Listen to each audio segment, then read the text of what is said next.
Thank you for listening to Mormon Sex Info. This episode is an archived episode and is only now becoming publicly available. Mormon Sex Info relies on contributions. To contribute, please visit mormonsex.info. And now, please enjoy this episode.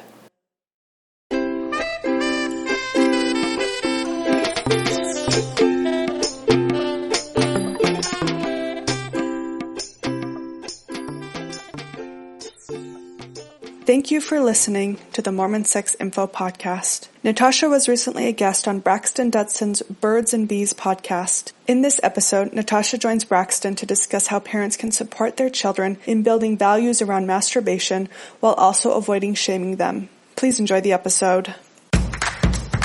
Welcome to the Birds and the Bees podcast. This is Braxton Dutson. That's the key. People aren't talking about it. Everybody needs to know that porn is not a documentary. It's not like if we don't talk to kids about sex and sexuality, they're not going to hear about it. They're just not going to hear about it from us. They have tons of questions. They just don't know how to ask them. All you have to do is be one chapter ahead. You don't have to know everything. Just one chapter ahead of wherever your child is. Welcome to Birds and Bees podcast. This is Braxton Dutson. I'm so excited to have you here today because I have brought on Natasha Helfer-Parker, and we are going to be talking about a topic that I get asked about all the time, which is masturbation. So I'm coming to you with this episode with Natasha to be able to talk about masturbation and values, because this is a combination that I either think one gets thrown out the window or the other. So today, I'm going to be introducing her, but I am so excited to have you with me. If this is your first time being on the show, welcome to the Hive. If this is your 42nd or 43rd, I can't remember what episode we're on, welcome back. We're so excited to have you as Hive mates. Thank you so much. And again, I really appreciate those that have been referring these to friends, family. This is a topic that I guarantee you there is a parent, a friend, a family member that needs to have this information. So please consider sharing this with your friends and family. This helps the podcast a lot. Also, giving us a review helps a lot as well. But we're going to jump right into the episode. So I'm so excited to bring this to you. We're going to be covering masturbation and values. We're going to be talking about religious beliefs, talking about ethical responsibilities for parents to be talking to their children about masturbation. And just know that, yes, I've said masturbation at least, well, what are we at? Maybe 12 times right now.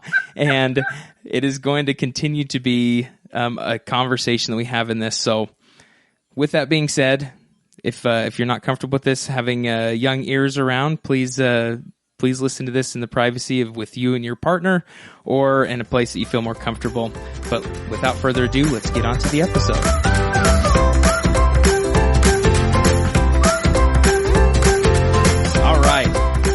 Thank you for being here, Natasha. I'm so excited to be doing this episode with you. Braxton, I'm so excited to be with you. And one of my favorite topics, and I'm so glad you said the word 12 times, masturbation. Woohoo! I sure did. And I want to just start out with the disclosure that that's the word I was planning on using. You know, we have a lot of words: self-pleasure, self-touch, solo sex, playing with yourself. Lots of ways we avoid the M word. But it's the clinical term, and it's the term that is most often used as far as, you know, research papers and journal articles and kind of in a clinical forum. So that's the word I'm going to use. And I really also enjoy your kind of invitation for people to sit with something that, is typically uncomfortable. This is a taboo topic. It's usually only mentioned either in kind of joking, kind of crass ways in our culture, or kind of in, you know, the sinful rhetoric, you know, in religious cultures, or silly ways. And we just normally can't have just kind of basic, non-taboo conversations about something that's so normal and so kind of inherent to human beings, regardless of where you come from, what status of life you're in, what culture you're in, what race you're in. And so I'm so glad that you're having me on about this topic. Well, I'm so excited to have you on, and I'm curious, we've had this conversation so many times as sex therapists, and I don't know if I know the story that's gotten you into being so passionate about talking about sexual health and masturbation, and I mean, how did you get into all this, to this conversation about masturbation with so many people? Because you have this conversation so often. Yeah, how did I become a masturbation lady? Is that what you're asking how did me? you become a masturbation lady? Well, it wasn't what I put on my list as a 10-year-old of things I wanted to become. Yeah, that's a good question. And so thinking about my own history as a marriage and family therapist, I went to school for marriage and family therapy, saw lots of people as couples, parents, individuals.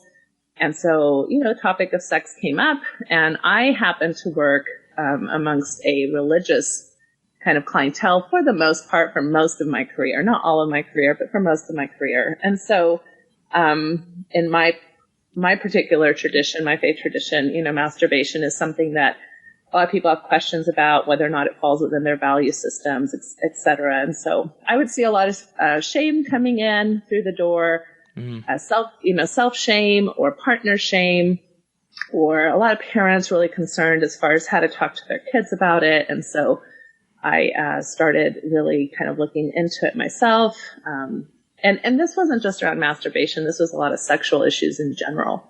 So that's what really led me to become a certified sex therapist through the organization ASECT, and which is also the organization you've been certified through. Mm-hmm.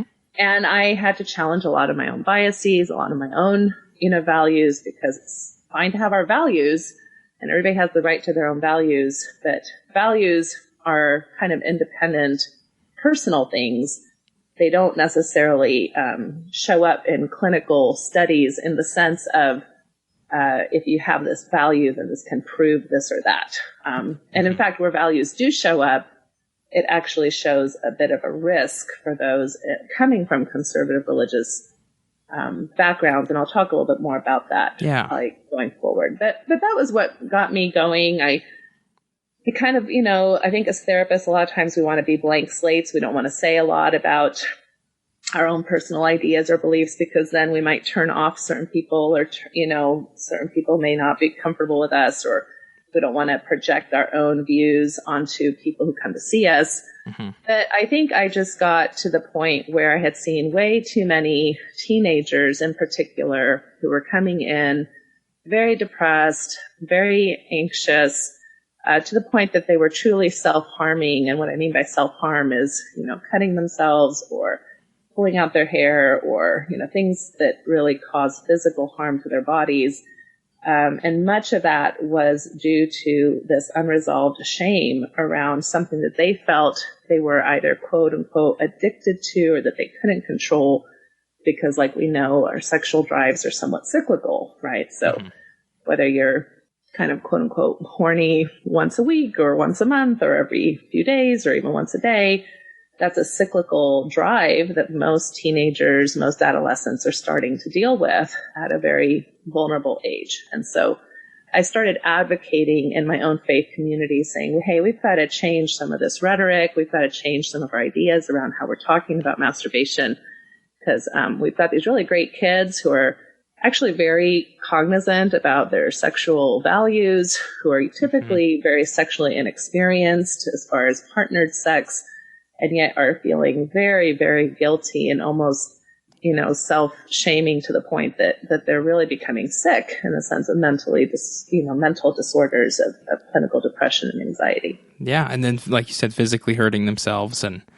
causing a lot of really, really intense distress. I've met with a lot of people who've had a history of that, where they talked about what their sexual experience was like, and it was started with this self-exploration and masturbation, and what the values were, what God felt was, or what's been taught that God believes or demands, and then also what's going on in the body. So I'm excited to explore a little bit more about this. I'm really curious about one of the topics that comes up, or one of the things that I wonder about is, I've heard some people talk about, when does masturbation start, and when do I need to start having these conversations? What's your take on that? So I actually did a paper on this in college before I was even a psychology student. And you want to know why, Braxton? Yes, I do. Because I wanted to know whether or not I was a freak of nature or I was normal. Oh, so it was personally based. Okay. Yes, I was one of those that, I remember masturbating I can't remember not masturbating. Let's put it that way. So from a very, very early age. 2, 3, 4. And you see that a lot with young girls, who will either kind of grind up against something or rub themselves up against something. Very typical to see that type of behavior, even amongst toddler girls. Mm-hmm. And so I went into the library of my university and figured out where these books were that might talk about this, because this was prior to the internet searches, mm-hmm. where it was very easy. So I had to actually go and face the librarian and say I wanted these types of books. The Dewey Decimal System for masturbation. Yeah, exactly. But what I found out was that there was actually quite a bit of literature on it, and that kids are really starting to self-stimulate, whether we want to call that masturbation or not, at a very early age. So even in the womb, we see some in the womb self-stimulation of the genital areas. So, and then definitely as babies, if you have any sons, I know I've had sons that, kind of take off the diaper and the first thing they do is, hand goes to penis, right? And mm-hmm. Like I said, again, the little girls who grind up against things or even touch themselves, it feels good. It's a stress reliever. And I think one of the big things that we need to be careful about as parents is not to inappropriately sexualize our children way before this has any sexual meaning to them. So I think that, touching your genitals as a baby and as a toddler and even as a 6 or 7 or 8-year-old has the type of meaning as does sucking your thumb or pulling on your ear or having a blankie that you touch and you caress. And like a comfort. It's a comfort tool, and it feels good because we're not magically born with genitals that, turn on at a certain age. They have nerve endings from the get-go. Uh-huh. They feel good from the get-go, and you can even have orgasmic experiences from a very young age, kind of a climax type of experience from a very young age. So all of that is very normal. And oftentimes parents are very hyper stressed about that, not sure if it's normal. I started getting lots and lots of questions on a blog I was writing about, kind of just what do I do when my 5-year-old or 2-year-old, or is this abnormal? Are they hypersexual? These were the questions mm-hmm. that I would get from really concerned, well-meaning, loving parents about their kids, because we lack so much in sexual education in this country, and we don't even know what to expect from our own kiddos. No, and we're thinking of, we're going to talk about masturbation around the age of 12 to 14. And as you're talking about, whether we're labeling it as, if we're using the word masturbation as a sexual gratification, maybe it's not so much as that, as you're saying, in the womb or as an infant or a toddler or even 8-9 years old, where there's a pleasurable sense or a soothing that starts to happen at that age. And then I was speaking to a doctor about this, and they were talking about the different hormones that start to be released at certain ages, that roughly around the age of 5 or 6, you start to have the adrenal glands that start to produce hormones that create that touch from a soothing into more of a purposeful, this feels good, this is a way that I do soothe myself. And it's not really until the gonads start to secrete their hormones that we start to see it turn into more of a sexual pleasure, and for the purpose of maybe an orgasm or something along those lines. And it is so easy. I love what you said earlier about we have to watch out as parents to not portray our own, oh my goodness, you're touching yourself, therefore you are becoming sexually deviant, or you're doing something and now you're going to be hypersexual for the rest of your life and I need to stop this right now. We need to take a step back, calm ourselves, and recognize the ages that we're at, and also be able to have these conversations. Exactly. And I think that at these ages, prepubescent ages, especially, let's say, even preschool ages, this is one of the reasons why I really recommend, and I'm sure you've talked about this prior in your podcast, about teaching correct anatomy, right? Anatomy mm-hmm. from a get-go, so that you're saying the words penis, you're saying the words vulva, you're saying the word, testicles or balls or whatever that you're using to make sure that then it's not a big deal when you can talk to your kids about this. Yes. So that it's the same as, when we say, well, let's not put your finger in your boogie, in your nose and take out boogies and eat them in front of all the people. Which happens so often. Yeah, you can say something similar to if this behavior is happening, because oftentimes kids will generally not necessarily know that this is quote unquote private behavior until older ages, like 4, 5, 6. They might start getting that idea. But 3, 4, 5, not so much. So they might be very comfortably self-soothing in front of a TV show, in front of everybody. And now everybody's feeling awkward or not knowing exactly how to handle it. So it's perfectly fine to tell your kiddos something like, hey, it feels good to touch your penis, just like it feels good to touch your, fingers or your toes. But, when we touch our penises or our vulvas, that's something that we do more in private. So, just like we've talked about those being private parts and those parts belong to just you. I'm guessing people have had these kinds of talks, or I would encourage them to have those kinds of talks about genital areas, that these are private parts, these are great parts, these are your parts, these are parts that nobody can touch, unless the doctor, mommy and daddy are around. Yes. These kinds of things that we talk to kids about. So if you've had those kinds of conversations, it's very easy then to just continue with self-touch and say, you can do that as much as you want to in your bedroom or in the bathroom. Just not something that we do necessarily in front of other people. And I think that's where parents... tone, not shaming. Yes, and parents, I think this is where the parents have the hardest time. When I'm saying this, there's almost a caveat. It's like, okay, stick with us. We just said you can do this on your own in the bathroom or in your room and wash your hands afterwards. And a lot of parents get really afraid of saying, what do you mean we're just going to give them a license to masturbate? That's against my beliefs, my values. We're taught that we're not supposed to do that. We're not, the natural man, and all these other things start to come up for parents, and they get really, really nervous about saying in a calm voice, hey, we do this on our own. How can we speak to these values when we're also knowing that the body has a natural response to pleasure and soothing, so that we're not shaming our children? I want to piece this apart, and I know that I just asked that question in a simplistic really? way, and there's so much to it, but sure. Let's start addressing that before we lose some parents to thinking, oh, this is just we're not addressing values. You guys just want us to be, convinced that masturbation's okay, and that's not what we're going for. Yeah, and I think what I'll say right offhand is that you are having different conversations with your children, starting in adolescence, pre-adolescence, like 10, 11, 12, 14, 15, 16. Those are very different conversations than the conversations we just kind of role modeled, which, like I said, is kind of prior to maybe 8, 9, 10.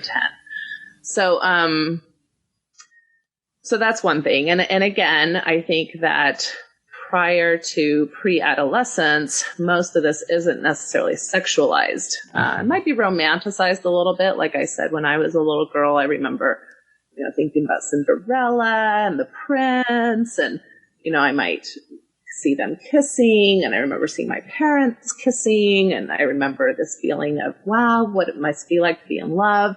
And I definitely thought of some of those things when I masturbated. So it's not like it was completely devoid of any kind of romantic or relational imagination, but it wasn't sexualized in the sense that you really start becoming a sexual agent and start understanding your sexuality in a much more developed sense once you're an adolescent. So I'm just going to say that, hang in there with us. Yes. We will talk more about that, as the kids get older. As far as values and things of that nature, I think it's important to, understand, like even in my religious culture, which is fairly conservative. I mean, I come from a Mormon background. I remember there's a parent's guide that actually points out in that guide that, prior to 12 years old, really the guidance from the church is to just kind of normalize it, not make a big deal about it, not shame it. And then again, to start having more in detail conversations about sexuality once they're hitting puberty. So even in my church, there's some leeway there for, again, not making it a big deal when kids are little.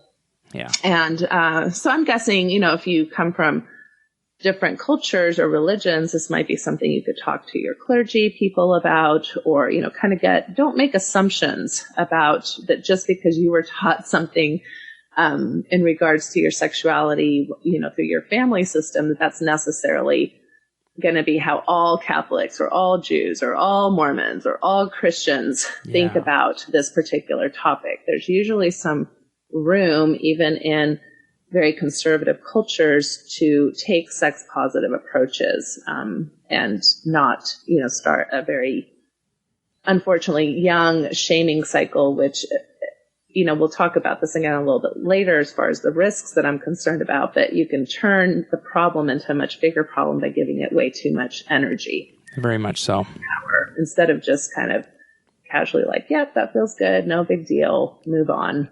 Do it in your bedroom. No biggie. Yeah, and you can teach hygiene with it. It's a whole part of, wash your hands and don't put your finger in your nose, and we don't touch our vulvas at the table and things along those lines. Yeah, or at the grocery store. Or at the grocery store. That's why we keep our diapers on, and we're teaching these principles to these younger kids, and so hang with us on being able to teach your kids these things. And I want to take the caveat and say that it's important for dads to be able to talk about genital touching and masturbation with their daughters just as much as moms need to be able to talk about it with their sons, and interchangeably, that this also can help take away the shame stigma of only girls get to talk about it with girls, only boys get to talk about it with boys. Again, if you can think of your child, as hard as it may be when they're at a young age, of what kind of relationship do you hope they have when, if you're picturing them being in a loving relationship, in a loving sexual relationship, whether that be, if you're hoping that they, stay celibate until marriage, or if they are wanting to find someone that they love, that or that they're sharing the sexual part of them with someone that they love, that we have to kind of think of how do we foster our children to be able to share their full sexual self with somebody. And it is really hard to do that if they have a lot of shame baggage around sexual experiences, which includes masturbation. So keep that in mind as you're trying to teach your children all these things. Well, and I really like that you bring up how important it is for kids to get messages from both parents, both gendered parents. So, because first of all, there's studies that show that there's much higher levels of sex positivity and self-esteem, higher levels of self-esteem when a child has both parents talking to them about sexual issues, sexual values, whatever it is that you want to talk to them about. And to your point, I think that when we keep the conversations only gender specific, especially for heterosexual kids that then grow up and have to have a relationship with the opposite sex, they've never practiced having a conversation with an opposite sex person, right? So that can make it very difficult for, a young married man to know how to talk to his wife about sex, or a young, heterosexual woman knowing how to talk to her husband about sex. So we want kind of to cross-pollinate, per se, from both parents. Plus, you never know when you have a transgender child as well, that you might be making assumptions about gender and sex that are not actually very useful to your child at all. So, keeping that in mind. Yeah, most definitely. So, can I talk a little bit about values? Yeah, so this 100%. This is a tricky one because, I think that for the most part, depending again on what type of religious background you come from, and not that values are tied to religious communities, but I'm just saying in general, religious communities talk about their values in a way that has to do with how that church or that faith community decides is what's okay and what isn't okay sexually. Mm-hmm. So that's how people, if you ask people, what are your values around sexuality, they'll usually give you a big checklist, and it's usually a do not checklist, on, well, you don't have premarital sex, and you don't masturbate, and you don't look at pornography, and you don't, and you don't, and you don't. And that's what they consider their sexual values. Mm-hmm. So right off the bat, I would invite people to have a bigger kind of umbrella than that when you think about values. Values are what do we value? What do we think is important? And Doug Braun Harvey, I'm sure maybe you've talked about him on the show before, does a wonderful job about talking about principles of sexual health. When you talk about consent, when you talk about non-exploitation, when you talk about honesty, when you talk about trust and shared values, these are things that are really important that aren't necessarily covered when you say something like, well, you shouldn't have sex until you're married.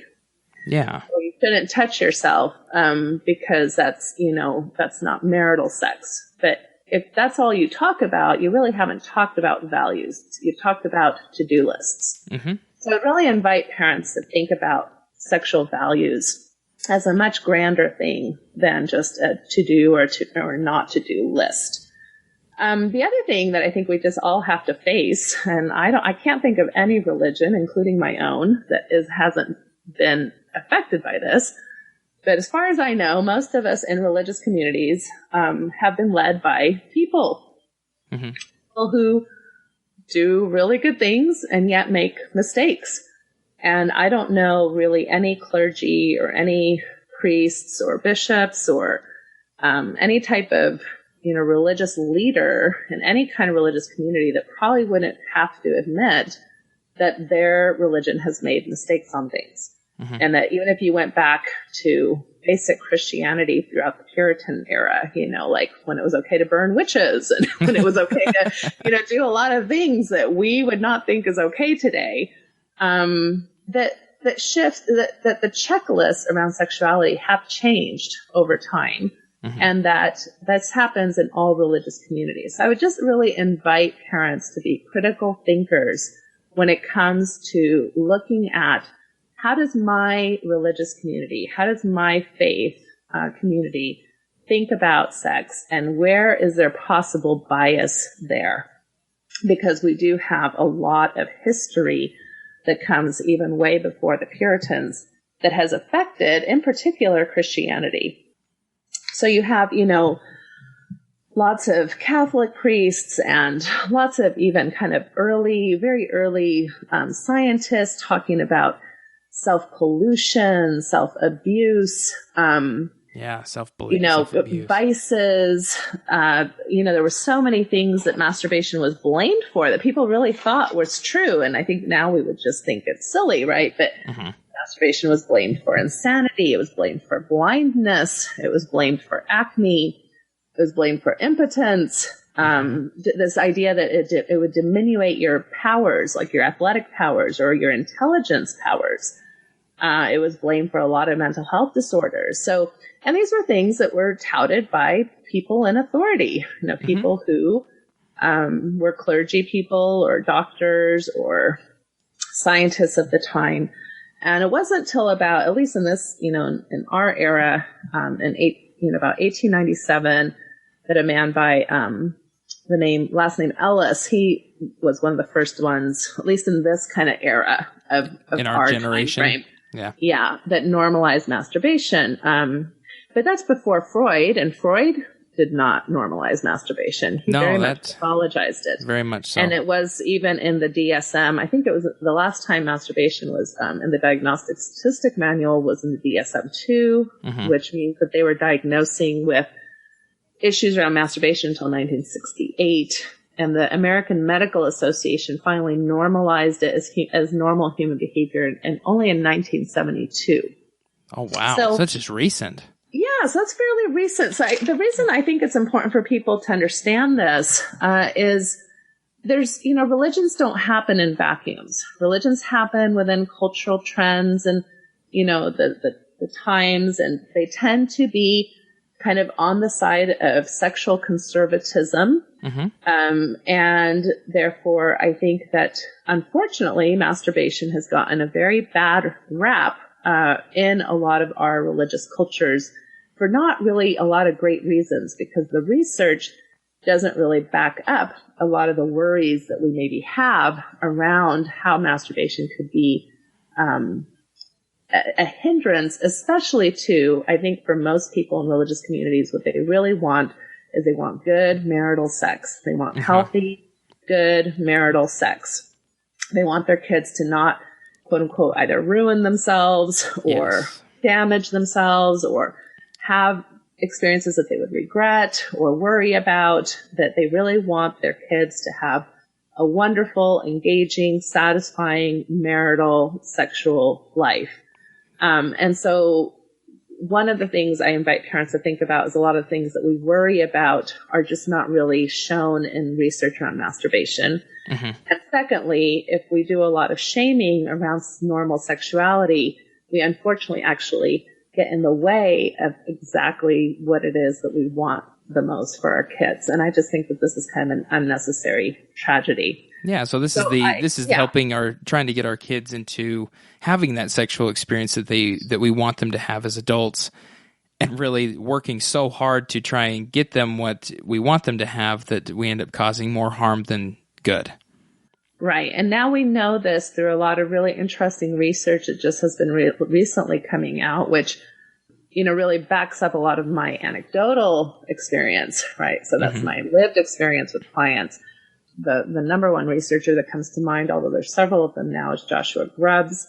And it's this idea that people who come from religiously conservative cultures are at higher risk for thinking of themselves as sexual addicts or hypersexual or deviant in some way for the same or even less behavior than the normal population. Oh, so this is what I mean by people from religious cultures being a more vulnerable population, and why I care so much about this, because these are my people, first of all, and they're also the people I live along, right? Because I live here in Wichita, Kansas, so many of my neighbors are evangelicals and born again Christians and Baptists and, all of these communities that have some of this kind of sex negative kind of background a lot of fear. Their sexuality, which again comes from, I think, really good places. I think most parents want what's best for their kids. 100%. And they think that they're protecting their kids. And my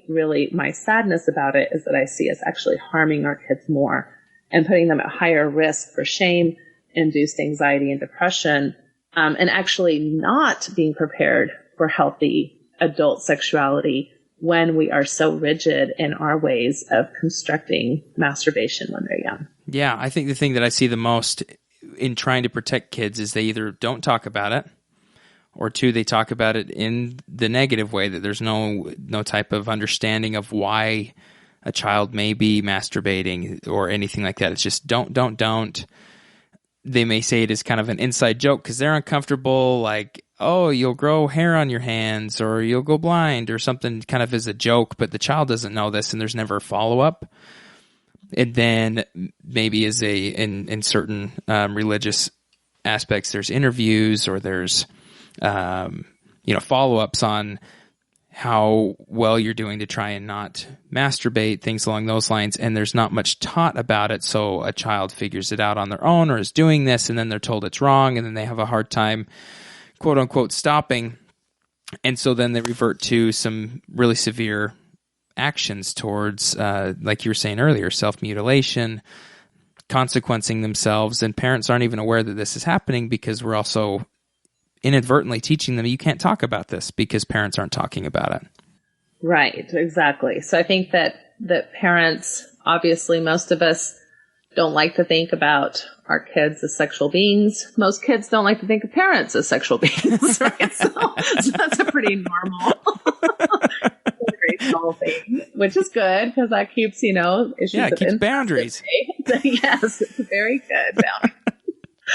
And at the same time, we know that our kids need education and need good information because there's just so much misinformation, and we don't live in a society or in a culture where, they get very sex positive or comprehensive sexual education with, unless they're talking to their friends, which that's scary. Oh, yeah. Or looking at pornography, which that's very unrealistic. And, we want them to have good information. So my biggest concern with the whole masturbation as a sin idea is that you are taking what all scientific bodies now have taken the stance that masturbation is a normal human behavior. So you're taking something that's normal and you're making people feel guilty about it.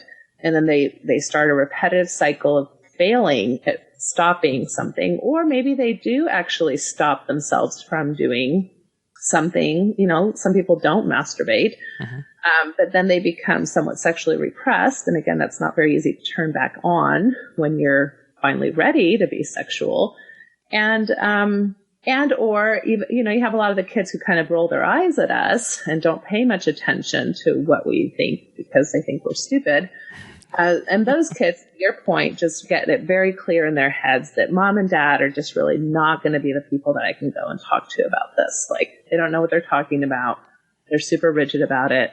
They're freaking out every time, we even mention anything about sex. So I'm going to make sure and not go to them about it. Yeah. So whether they're actually being harmed or they're just not talking to you about it, regardless, the scenarios are not good. Yeah. So I would like to maybe offer a value-centric option for masturbation. Let's hear it. See what, people don't have to necessarily agree with me, but I think it's an option. I think that most parents, especially from religious structures, might consider the idea that they don't want their children sexually exploring much before at least a committed or marital relationship. That seems to be a fairly common thing. Mm-hmm. Now, there's plenty of parents that maybe don't necessarily have those values, and that's fine too. I still think that this fits really any parents. So if you can think about the body as an autonomous being that in many ways is self-reliant. Okay. So we can feed ourselves, we can clothe ourselves, we can brush our own teeth. At some point, we can take care of our own sexual drive. Okay. So that is kind of innate within us. Eventually, what we want for our children is and sexual relationship for our children. But we understand that doesn't happen overnight. so they're not going to go from never having done anything or having thought anything sexual to all of a sudden being married, right? They're going to have fantasies. They're going to have dating relationships. They're going to hold hands. They're probably going to kiss somebody. They might even go a little further than that. They may, even if they don't have penis and vagina sex, they're probably going to explore some aspect of their sexuality. And I think it can be really wonderful to tell your children, look, your body has a self-reliant mechanism. And you can, in a sense, if you're not ready to have sex, if you're not, if you feel like you're being pushed into having sex, which can happen for boys and girls, if you feel like pressured by a boyfriend or girlfriend, or if you feel like, you thought you might, but then you back up and you don't, all of these possibilities. One of the wonderful things is that you can always take care of yourself without having to rely on that relational aspect of sexuality until you are ready to. Now, you can invoke your values. You could say something like, I really hope that you decide to wait until you're married to have sex, because part of my value system as your parent is that sex is something so special and so important and something that you share really with only very few people in your life. And what I want for you is for that to be something that you share with the person that you decide to, make a commitment to have children with. That's part of my value system. At the same time, I understand that you have to figure out your own values too. So in the meantime, whether or not you follow my values, here are some thoughts about how you can protect yourself, about how you can have boundaries with yourself. And that goes from anything from, teaching about masturbation. You can always come home and masturbate. You don't have to follow through with anything you're not uncomfortable with. Yes. To even offering the ideas such as condoms and safe sex practices in case they do make those decisions that might actually go even against their own values. Just because children or teenagers have sex doesn't mean that they don't necessarily have values or don't have ideas about what they should or shouldn't be doing. But that doesn't mean that we all follow our values all the time. I mean, if I followed my values all the time, I'd be a lot thinner. I'd be a lot nicer. I would never yell at my kids. Me too. I would be like, super mother disciplinarian, right? I mean, most of us fail at keeping even our values that are very important to us. So we want our children prepared for decision making, that they're going to be in this kind of 10-year space of deciding how they're going to navigate their sexual lives. And we don't want them unprepared. We know that, unwanted pregnancy and STI rates go up exponentially the less educated children are about sex. Yeah. Also, sexual assault and inability to really understand consent also go up by not having comprehensive sexual education. So this idea that if we talk to our kids, they're going to be more sexual, actually the research really now supports the opposite of that. Yeah, so, the complete opposite. They get to now have informed decisions, and they make those decisions because they're building their own value system. And that's great. That's right. I think I love what you're saying about making your own, seeing all the options that can be put out there, that they get to decide if they do not want to, the reason they do not want to masturbate, or if they are, it's because of a certain thing, or they get to see their values in their sexual life. And it's all based on the relationship. What I love most about this is, anecdotally, again, I work with a lot of couples and a lot of individuals who come in saying that they experience a sexual, something that they are not enjoying when it comes to sexual health. And when someone comes to me and there's been this battle between desire and sexual expression, and all this from teenage years all the way to their married life and way into married life, that either one, masturbation comes up as a huge surprise and a betrayal within a relationship. That someone is saying, whoa, I cannot believe that you did this even as a teenager or even in the relationship. They haven't had this conversation. And so there's a lot of hurt and pain that comes up within the relationship once the disclosure happens. And I don't think it necessarily needs to be a disclosure. That this should be something that we're just talking about of, what is your relationship with masturbation? And what do we want our relationship to have that includes masturbation? Is this something that we can do together, or with how do we want it in our sexual relationship? And there's also a lot of pain that is not being discussed because it's just something people hang on to themselves, and kids are taught from a young age that we just don't talk about it. And it really creates a lot of damage within a relationship later on in life. But I love the way that you're talking about it, saying, hey, this can be a part of the relationship that needs to be talked about. Yeah, and one thing that you're really kind of bringing up in this idea is that for some reason, the way we have romanticized Western relationships is almost a weird sense of ownership. Like, I own you and you own me. And what I do with my own body, you have a right to tell me I can or cannot do that. And I think that this really speaks to a lot of problems with consent to begin with. Mm-hmm. So parents start by telling kids, you should or shouldn't touch your own body. A lot of professionals in our field actually, would really kind of take more extreme language than I'm even taking, and call that almost a form of abuse, because you're, in a sense, trying to control something that is not yours to control. Mm. And whether or not you want to go to that extreme, I think that there is something to pause and think about, that, if I want my young daughter to be able to say no, or if I want my young son to be able to have boundaries around his sexuality, but I am, in a sense, controlling their sexuality from a very young age, what message, what double standard am I really offering the child? And if you have, kids who come from these religious cultures where they've been made to feel so ashamed about something that's very normal about their lives, and then entering marriage with these very false, unrealistic expectations that, again, have to do with ownership. I now get to be upset about something that you did even before you even met me.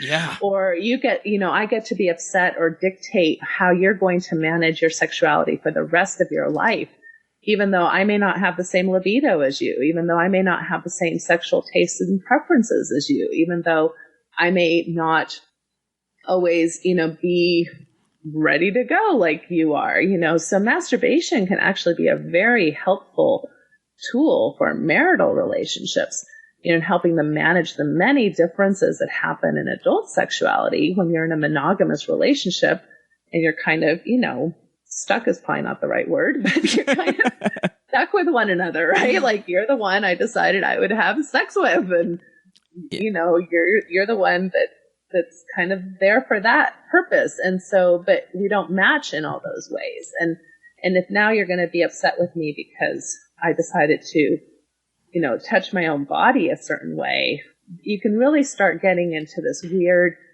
ownership issue that's very controlling, actually. Yeah. And when you start thinking even about abuse, relationships, and domestic violence, most of us, again, wouldn't put that into that category because I think it's just so common for us to do it. Mm-hmm. But it really is a very controlling behavior. And I think we really need to, again, pause and think about, is that the relationship we want our adult children to have with their own bodies? And do we want their spouses feeling entitled or, you know, in some way able to control those aspects that can be very personal and private? Yeah. So that's kind of a whole nother conversation, but I think that there are a lot of benefits to masturbation. And I always think about, by the fruits you shall know them, you know, as far as my own spiritual background, right? And I mean, there's a lot of really wonderful fruits. So we know that masturbation helps relieve stress. It helps you sleep. It helps relieve pain, even chronic pain, even menstrual pain. We know it allows for knowledge of one's own body, and for women in particular, this can be very important to avoid issues of anorgasmia or not knowing how to orgasm. It helps provide boundaries. It can be a mood booster. It can be an immunity booster. It can boost your confidence and body image. It's great cardiovascular exercise. It helps with pelvic floor strength, and it's the safest sex around. It's the safest sex around. The safest sex. Yeah. There's a lot of benefits. I think that, you know, I'll just talk a little bit about maybe what people are worried about, right? So let's talk about some of the myths that are out there. So if kids masturbate, somehow they're going to become I'll just kind of try to think about the. Yeah, I was going to ask you. I was like the pornography one. Let's think. So they first of all, if kids masturbate, they're going to be selfish. They're going to only want to have sex with themselves. They're not going to want to have sex with other people. Mm-hmm. Number 2 is that it's going to lead to pornography habit. Number 3 is that they're going to prefer to masturbate instead of go out on a date or things like that. Number 4 is masturbation will lead to, inappropriate thoughts or, you know, objectifying women or men in a sexual way. I don't know. Those are kind of the ones that I can come up with. Anything that you can think of, that it can become addictive. The addictive one. If you start doing it, you're going to not be able to stop doing it. I think a lot of it starts to move into the subjective realm of things. I get a lot, how do I know if my child's masturbating excessively, too much, or what do I do if they are? And usually I'm telling parents or clients that I'm meeting with that if you know, it takes quite a lot to get to the excessive realm where we're saying like maybe they're, you know, hours and hours of masturbation, or they're causing the masturbation's happening so much that there is skin problems or things along those lines. And I always tell them to ask further questions. It tends to be a question to be asked of, oh, what do I do if they're masturbating excessively? Well, let's find out what's going on. Find out what is, you know, what is this masturbation for? Is it to self-soothe? Is it because they're bored? Is it because, you know, what is the reason? Let's start getting curious about what is happening and not get so caught up on too much and how much is enough, and is it this many times a day or this many times a week, or what is too much, but to really say, if I'm curious about it, maybe I need to be having some more conversations and explore what experiences my child's having. Yeah, and the reality is that if you're coming from a background where you really feel like masturbation is quote unquote a sin or it shouldn't be happening at all, the spectrum isn't going to be very helpful to you, right? Mm-hmm. Because you're going to feel like, well, any of this isn't something I'm uncomfortable with as a parent. And, you know, you can have parents and it's very subjective. It's very subjective. Like some people might think like, oh my goodness, you know, somebody's masturbating once a day. That is excessive. Mm-hmm. Whereas other people are like, oh my goodness, if you're masturbating once a month, that's excessive. And there's people that really believe those kinds of things. So just, taking off any religious hat I might have on, just from a clinical perspective, I just want to let people know that masturbation is clinically seen as a normative behavior. So even people who masturbate 2 to 4 to 5 times a day are not necessarily going to be seen as excessive masturbators. Now, if you're masturbating in a way that's it's getting in the way of something else you want to be doing. For example, you might have a kid who would prefer to stay home and masturbate rather than go on a date. But I really doubt that that's masturbation's fault. I think that's a social anxiety's fault, right?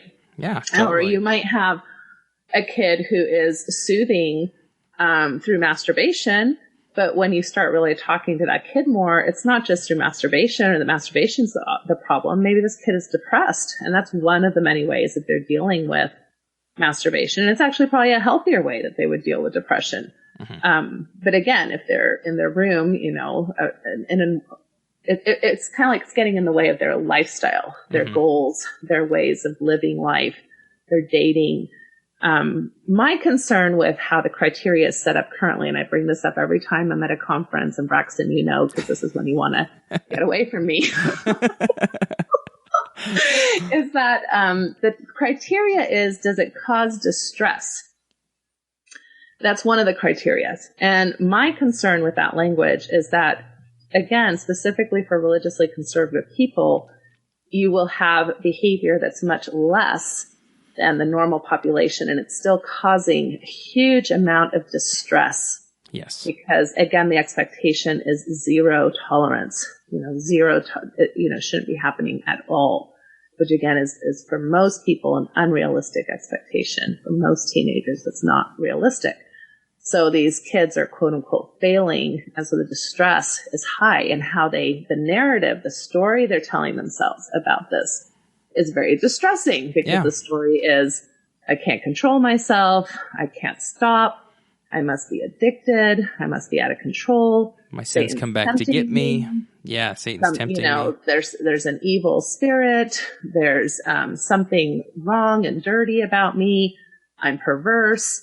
So yeah, I would be distressed, if I have that narrative. And one thing that I like to say, this is why I think it's so important for those coming from religious communities to really step back and step into this kind of discomfort of listening to something like this, is, I started my career working with cocaine and heroin addicts. And I will tell you that cocaine and heroin, they don't really care if you're Catholic, Jewish, Mormon, Jehovah's Witness, atheist, agnostic. They kind of treat you all the same. The exact same. So if you are going to, take cocaine, and if you become an addict, if you become dependent on cocaine, your religious background is not going to have very much of a say on what that looks like.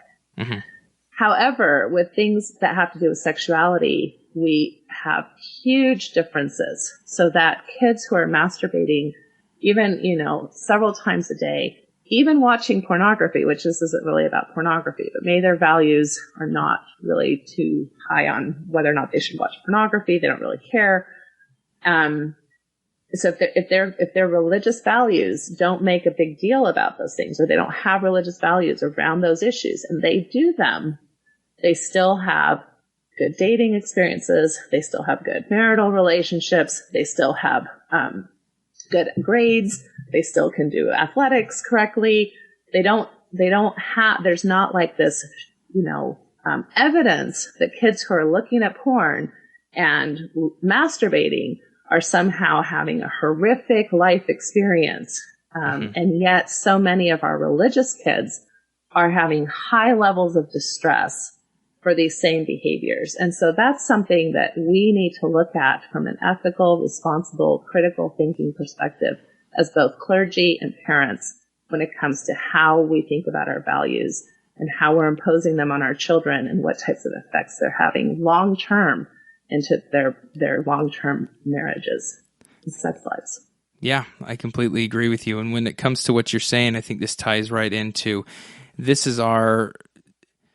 we're trying to teach, as of right now, there's a lot of parents who are trying to teach these do nots, if you will. And it's being taught through no conversation. I mean, what you're just saying is we need to make sure that we're talking to our children. We need to make sure that we're not throwing into this shame and creating a shame spiral, even with the values that we have, being able to help support the values that you hope to have, but have a conversation about it. And I think one of the hardest things, one of the first barriers parents come to is that they think, this is the hardest conversation I could ever have with my kids. Sex, and then we're going to talk about masturbation. They don't want to hear from me, and I don't want to hear it from them. And so we're just not going to. We're just going to let the clergy talk about it. We're going to let school talk about it. We're going to put off little side things, little side comments of like, oh, better not do that. That's bad. Control it. And we're leaving it out. Helping kids, talking to your kids about what you hope they do can be a great thing. I hope that you date. I hope that you have relationships. I hope you fall in love. Yeah. I hope you have your heart broken a few times. I hope that you, if you have regrets about how far you've gone, that you learn from those things, that you learn how to know what your body and what your mind is ready for. If I have concerns about masturbation, it would be that, again, that you not use it as a way to avoid social situations, that I would hope that you feel comfortable in dating. And if you don't, what's that about? Because it's probably not about masturbation. And if you have, the reasons why maybe I don't want you to look at pornography is because it's super unrealistic and your brain isn't even fully developed. And that's kind of meant for adults. It's adult entertainment and it doesn't really set you up for good expectations around sex. And so I don't want you to have to mess with all of that stuff in your mind. These are ways that parents can talk to their kids without it necessarily being, just about sin or not sin or God and not God. It can be like, what I hope for you. What I hope for you is that you'll have experiences, that you will learn about yourself, that you will know that you can always take care of your own needs without, giving in or doing anything that you're uncomfortable with. And even if you do cross that line, that you can, use that quote unquote mistake or regret as a learning opportunity so that then you're better prepared for the next time. And if you would even use me as a resource, or if you don't want to come to me, what about Aunt Matilda, right? Or Uncle Joey or this, set up a mentor in their lives so that they can, we can go and talk to that person. That's the person that you can go talk to about things that maybe are uncomfortable for you to talk to me about, because I get it. I'm your mom, or I'm your dad, and maybe it's too much to expect that you would talk to me about those things. I think another big important thing that I always like to end with is repair attempts. Most of us have made mistakes as parents in talking to our kids about sex. We weren't taught very well. We weren't offered great role models. Yes. We weren't given comprehensive sexual education. So please be kind to yourself. And a repair attempt can go a long way, which is just saying you're sorry. Saying, hey, I think that I overreacted. Or when I think about, when you were little and you would touch yourself, I would kind of freak out. And I don't know if that had an impact on you or not, but I'm owning that right now. And I just want you to know that I wish I would have done it differently. I wish I would have known things in a different way. Yeah. That kind of dialogue can open up huge trust and huge possibilities for dialogue going forward. So much. I love repair attempts because we can always go back. We're not doing things perfectly the first time. It's the best time to start is right now and keep moving forward with it, knowing we're not going to do this perfecly. Love that. And even with adult children, because you don't know the sexual issues they may be having in their adult life. It could heal. By you coming and saying, hey, I'm not sure that I gave you the tools when you were younger. And I'm sorry about that. That can offer them some healing that you may not even really fully comprehend what that might open up as far as possibilities for them moving forward. Very much so. Push through that uncomfortability. You can do it.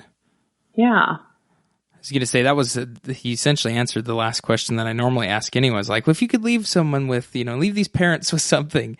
But I so appreciate you leaving him with that, because the repair attempts, so important. And Natasha, I really appreciate you being on the episode to handle such a conversation that could be so difficult and have so many questions surrounding it. I really appreciate you being on to answer these questions and to go over this. I'm so glad you'd have me on. I love talking about it. I think it's a super important topic. I think that sometimes we poo-poo it or think it's no big deal. But I think for many people, it's the beginning of their sexual development. It will probably be part of their sexual development and sexual life for the rest of their lives. And I really think it's a tool we need to use in a healthy way that fits in with our value systems instead of seeing it as this occult evil thing that is very intrinsic to us, and then we're enemies with ourselves. So I'm a big believer that this is a great way that we can start sex positivity in our own lives and also in the lives of our children. Definitely. Well, thank you again. I look forward to having you on again. I imagine that I do want to talk to you about masturbation in relationships, and that will be a conversation for another time. Awesome. Anytime, Braxton. Thanks, Natasha. All right. Thank you so much for listening, everybody. Hive mates, really appreciate you tuning in. Looking forward to talking with you in the next episode. Until then, we'll see you later.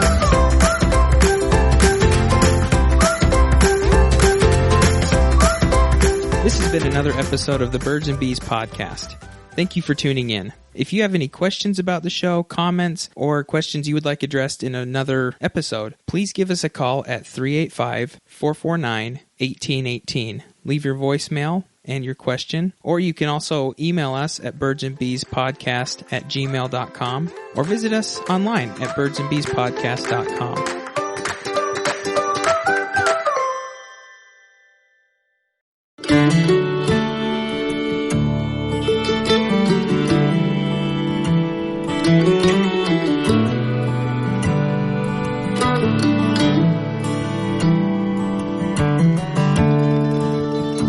We took the long road home, turned minutes into miles,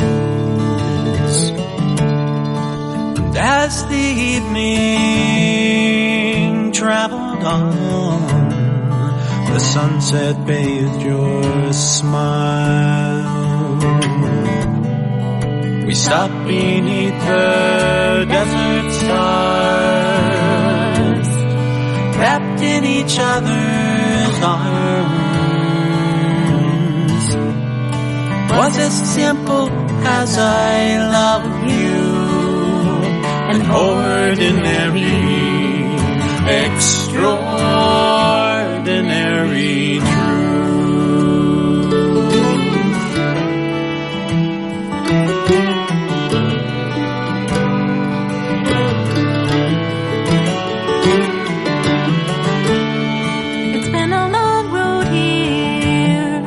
A trail with tears, pain and sorrow too. But through every storm we traveled on, like lovers do. And if sometimes we fell apart,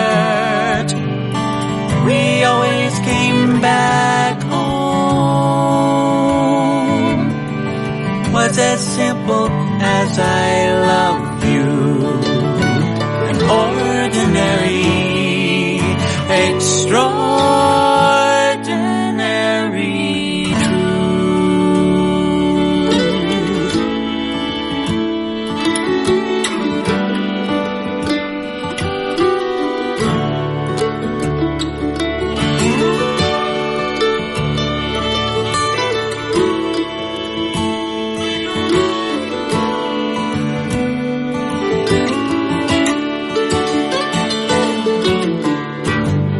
Some people say love is blind and forever is too long.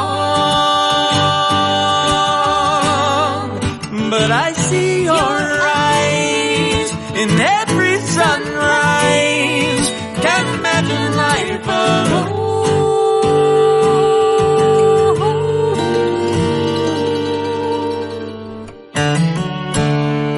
Let's take the long road on together until we're gone. want you by my side till the day I die and into the beyond. It's as simple as our love is. That's how I wanna go, all wrapped up in the arms of our extraordinary, it's nothing ordinary love.